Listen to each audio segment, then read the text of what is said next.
ముందుగా నా పేరు C Yadagiri Goud, SI police two town. నేను సండే రోజు ఇక్కడ టూ టౌన్ ఎస్ఐగా రిపోర్ట్ చేశాను.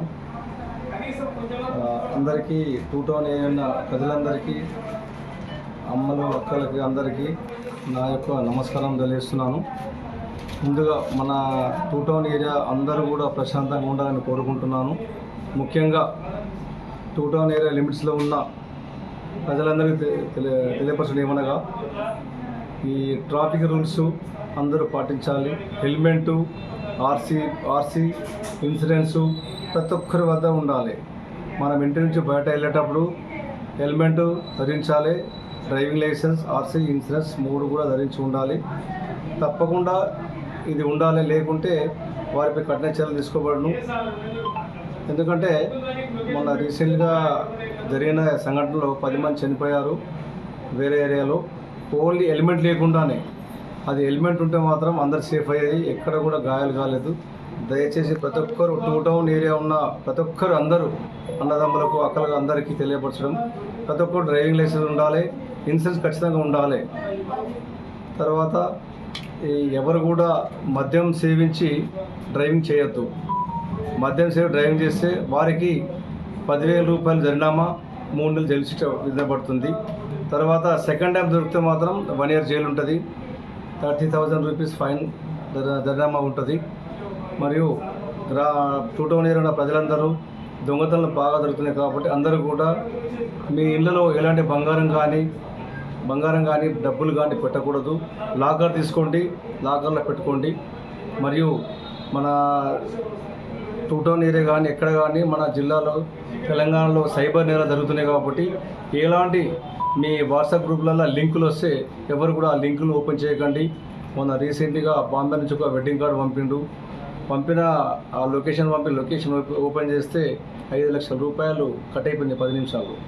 దయచేసి ఎవరు కూడా మీ ఏటీఎం ప్రాబ్లం ఉన్నా, బ్యాంకు పాస్బుక్ ప్రాబ్లం ఉన్నా బ్యాంకు వెళ్ళి మీరు అక్కడ వివరాలు తెలుసుకోండి. అక్కడ వెళ్ళి సమస్యలు పరిష్కరించుకోండి.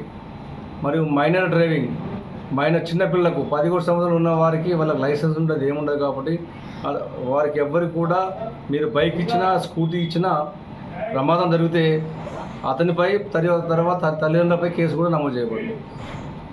ఇప్పుడు అపరిచితులకు ఇల్లు కిరాయికి ఇస్తున్నారు సార్, వారి ఆధార్ కార్డు తీసుకుంటారు.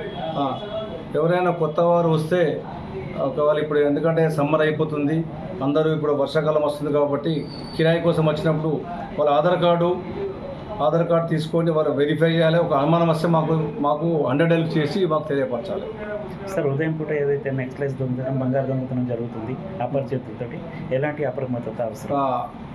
మీరు ఉదయాన్నే 5 గంటలు లేచి, ఎందుకంటే ఇల్లు వాకిలి అది ఉడతారు కాబట్టి ఎవరైనా అన్నోన్ పర్సన్ వచ్చి బైక్ మీద వస్తారు. వాళ్ళు బైక్ మీద వచ్చి ఒక పర్సన్ బైక్ మీద ఉంటాడు, ఒక పర్సన్ దిగి అమ్మ పలానా రాజా ఇల్లేది, పలానా కాషా ఇల్లేది అడుగుతారు. మీరు ఎట్టిప్పుడు చెప్పకండి, దగ్గర పోకండి. మీరు వెంటనే అందరికీ దొంగలను కొంచెం అరిసేస్తే వాళ్ళు పారిపోతారు. లేకుంటే అటువంటి అమ్మ ఇది పలానా ఇల్లు, రాజా ఇల్లు గిదే అని అనుకోడు, వచ్చి కూడా మీ మెడలో ఉన్న చైన్ గుంజుకొని పారిపోతాడు. తర్వాత ప్రాబ్లం జరుగుతుంది. చాకులు ఉంటాయి వాళ్ళ దగ్గర, తుపాకులు కూడా ఉంటాయి. దయచేసి ఎవరు నమ్మకండి. మీరు ఎలాంటి ఇమీడియట్గా మాకు 100 నెంబర్ కొట్టి మాకు తెలియపరచాలి. సార్, పెట్రోలింగ్ వ్యవస్థను ఎలా పటిష్టం చేస్తాం? ఇప్పుడు మేము ప్రతిరోజు పెట్రోలింగ్, మా పెట్రోల్ కారు 6 నుంచి ఉదయం 5 వరకు పెట్రోలింగ్ జరుగుతుంది. తర్వాత బ్లూ కోర్స్ కూడా గల్లీ తిరిగి వాళ్ళు ఎప్పటికప్పుడు సమాచారం చేస్తారు. మీకు ఏమైనా డౌట్ వస్తే మా బ్లూ కోట్ వాళ్ళు చెప్పండి, 100 నెంబర్ కొడితే ఇమీడియట్గా మా వాళ్ళు వచ్చి రీచ్ అయ్యి వాళ్ళ మీ సమస్యలు పరిష్కరించారు. సార్, చివరిగా చిన్న విషయం, ఏదైతే పెట్రోలింగ్ మీరు చేసిన తర్వాత కూడా ఎర్లీ మార్నింగ్ 4 to 5 మధ్యలో మీరు పెట్రోలింగ్ కంప్లీట్ అయ్యే టైంలో దొంగతనాలు జరుగుతున్నాయి. ఆ విషయంలో అవి జరగకుండా మేము కంటిన్యూగా గల్లీ ఇంకో అవసరం అనుకుంటే ఇంకో బ్లూ కోట్ ఎక్స్ట్రా చేసి